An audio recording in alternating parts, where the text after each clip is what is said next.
So to everybody watching, Merry Christmas. It's coming up. Are you excited?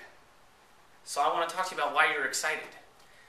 I hope you're not one of the type of people who would tell your children or your local school your school district, don't say Pledge of Allegiance because it says under God, that it places this nation under God. Let's not forget, you're setting up a Christmas tree probably right now. Maybe yesterday, maybe next week, sometime around the 1st of December. You'll probably leave it up until 1st, 2nd, 3rd week of January. If you're anything like my mother-in-law, it will be up for 3 years. But think about, why are you setting it up?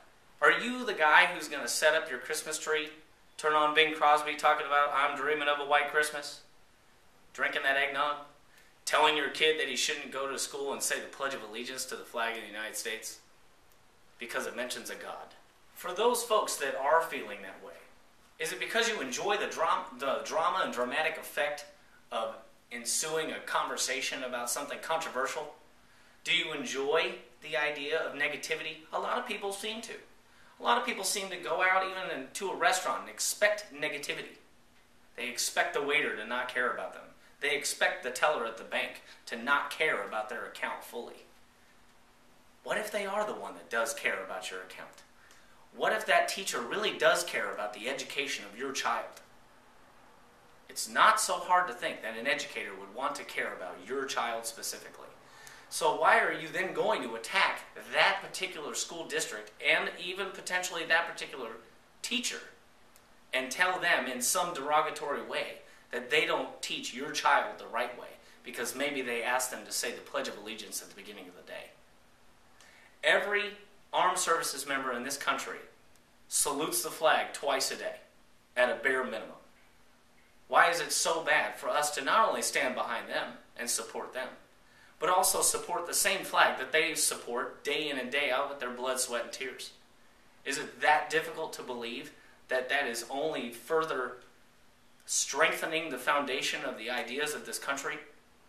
Why would we tell our children to not care about something as simple as our flag itself? It's as if to say the bald eagle means nothing. It shouldn't be a sign of strength. We all know it is. If you've ever seen one swoop down on a fish, you know that it is the strongest, ablest bird in the sky. Always has a stern look about its eye. But you would never want your child to grow up in a country that doesn't have the freedoms of the United States of America. But then you're still willing to tell them not to say under God. Fine. If you don't believe in God, that's fine. Exercise your right. But in my opinion, there is no reason for you not to stand for the Pledge of Allegiance. Say it proudly with your hand over your heart. If that flag is walking by, you stand and reverently give your respect. Not only to the flag itself, but what it stands for is the point. We need to further build up the foundation of principles and morals within this country before we decide that we can be better than anyone. If we ourselves don't believe in the system of government that we have and the system of beliefs that we were founded upon, we will literally fall to any enemy that feels stronger about their beliefs than we do. Don't let your politicians and your bureaucrats flood you with this idea of political correctness and we need to be nice to everybody except our own. I mean, in this day and age, a murderer has more rights than you and me walking to Walmart. A congressman will go to the defense of any armed felon, but not you. Maybe it's because we have the mentality where we don't respect our own country's vision. Maybe we need to get back to that. To me, it sounds like a little bit of common sense.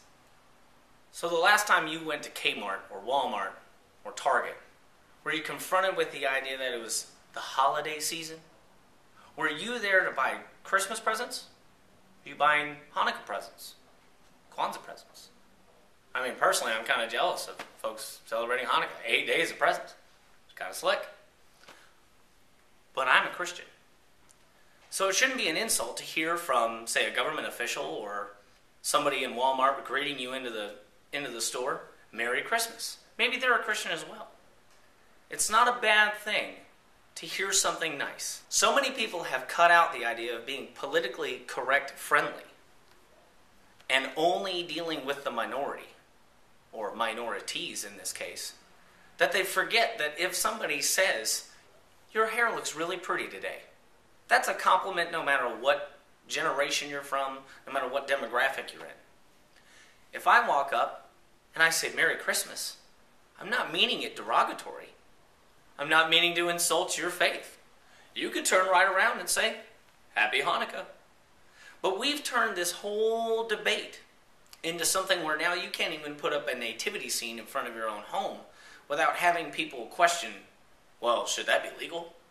Is that okay? Why not? That's what we're celebrating. And a lot of those same people we just talked about, do they have a Christmas tree up? Are they going to give out presents on Christmas Day? Do they expect the day off of work? Probably. So therein lies the problem. We're working with several hundreds of double standards all across the country. You know, I hate the death penalty, but I love abortion. I just want to put a nativity scene up next to my Christmas tree. Should that really be an issue? Why don't you that want to complain about it get something done? Build a playground, plant a tree, something to benefit the world rather than complain and be constantly negative. That's what's going to rot and pilfer this entire country. This entire country's foundation was built on the American dream, where you can exercise any religion you like, where you can get a job or work your own business, prosper, do better for your family, do better for your family's families, and not be oppressed by some government or somebody in Congress or anywhere, even a neighbor, who might think that the way you're doing it, even when it's within the laws of the country, and it doesn't hurt anybody else, they might not see it the same way and want you to stop what you're doing. There's a lot of people, I think, that, for example, don't want to own a weapon, don't want to own a firearm. If you don't want to own a firearm, great. That's your right. There are other people, and these are the people that are the double standard problem we're talking about,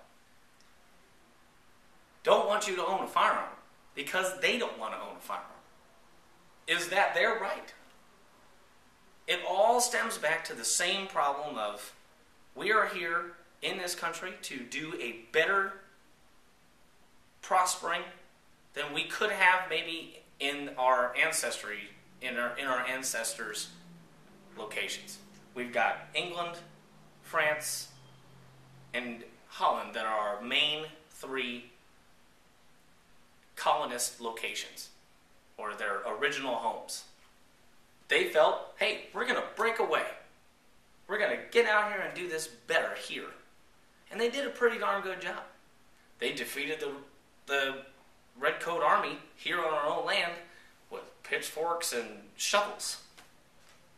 And now we are actually spatting on their legacy by allowing our legislation to grow so far apart and fighting for bipartisanship rather than fighting for the greater good. Nowhere in that is there any common sense at all. We need to get back to realizing that the American people will make the American vision back to the way it is. We need to stop looking to the top. We need to stop acting as though it's somebody else's responsibility to make it better. It's our country. It's our way of life, and it needs to be defended. Not by some president, not by a Congress.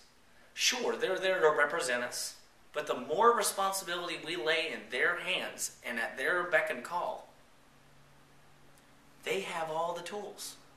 You wind up with no tool belt. And we can relate that directly to your civil liberties. You then you have no civil liberties.